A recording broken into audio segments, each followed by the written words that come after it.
شامی T V کے معزز ناظرین السلام علیکم۔ آج میں سلطان صلاح الدین ایوبی کے دور کا ایک واقعہ بیان کروں گا۔ سلطان صلاح الدین ایوبی کے دور میں ایک یہودی عورت تھی جو خنزیر کے گوشت میں ریسرچ کر رہی تھی۔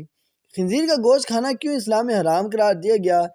مزید ویڈیو شروع کرنے سے پہلے اگر آپ چینل پہ نئے ہیں تو چینل کو سبسکرائب کریں، ساتھ موجود بیل آئیکن کے بٹن کو پریس کریں تاکہ ہر نئے آنے والی معلوماتی ویڈیو آپ تک پہنچ سکے۔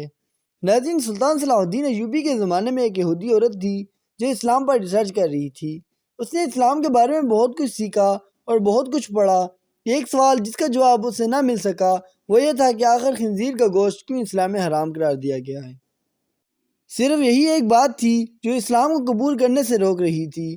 اپنے سوال کا جواب حاصل کرنے کے لیے وہ سلطان صلاح الدین ایوبی کے دربار میں پہنچ گئی اور عرض کیا، سلطان معظم، میں نے اسلام کے بارے میں بہت کچھ پڑھا اور بہت کچھ سیکھا، حتیٰ کہ میں اس جگہ پر آ کھڑی ہوں کہ اسلام قبول کر لوں، لیکن ایک بات مجھے اسلام قبول کرنے سے روک رہی ہے۔ اسلام خنزیر کا گوشت کھانے سے کیوں منع کرتا ہے؟ اس کے علاوہ خنزیر کو اتنا ناپاک جانور کیوں کہا جاتا ہے؟ اسلام نے جس چیز کے بارے میں منع کیا ہے وہاں اس کی دلیل ملی ہے، لیکن ناظرین اس نے کہا کہ خنزیر کا گوشت حرام ہونے کی کیا وجہ ہے، اس کے بارے میں مجھے ابھی تک کوئی مضبوط دلیل نہیں ملی۔ سلطان صلاح الدین اس کی تمام باتیں سن رہے تھے تو انہوں نے کہا، کیا تم نے کوئی اسلامی کتابیں پڑھی ہیں؟ تو اس عورت نے کہا کہ میں نے بائبل پڑھی ہوئی ہے، لیکن اس میں بھی خنزیر کا گوشت کھانے سے منع نہیں کیا گیا۔ لیکن اسلام کیوں منع کرتا ہے؟ آخر اس گوشت میں ایسی کیا خرابی ہے کہ اسلام اس کو کھانے سے منع کرتا ہے؟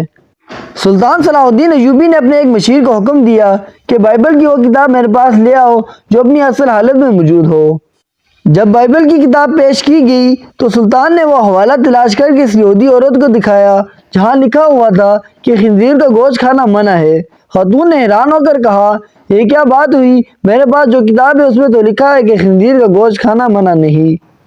یہ سن کر سلطان نے جواب دیا، مجھے ترس آتا ہے ان لوگوں پر جنہوں نے اپنی عیشوں کے لیے اس کتاب کو اپنی اصل حالت سے تبدیل کر دیا۔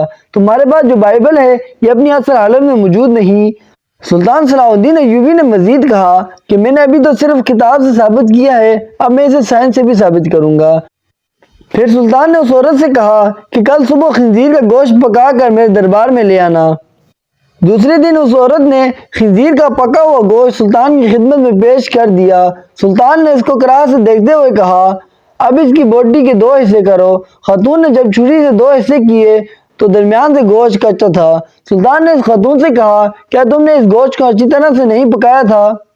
تو وہ کہنے لگی، نہیں سلطان معظم، میں نے تو اسے اچھی طرح پکایا ہے۔ تو سلطان نے کہا، اب تمہاری سمجھ میں بات آ گئی ہوگی یہ حرام کیوں ہے۔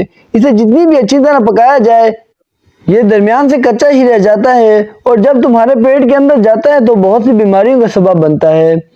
دوسری بات یہ ہے کہ خنزیر جس جگہ رہتا ہے یہ اپنے ارد گرد کی تمام گندگی حتیٰ کہ انسانوں کی بھی گندگی کو کھا جاتا ہے۔ اس کی خوراک بہت ہی غلیظ ہوتی ہے۔ اس کے حوالے سے وہ غلاظت اس کے گوشت میں بھی شامل ہو جاتی ہے جو بذات خود بیماریوں کا منبع ہے۔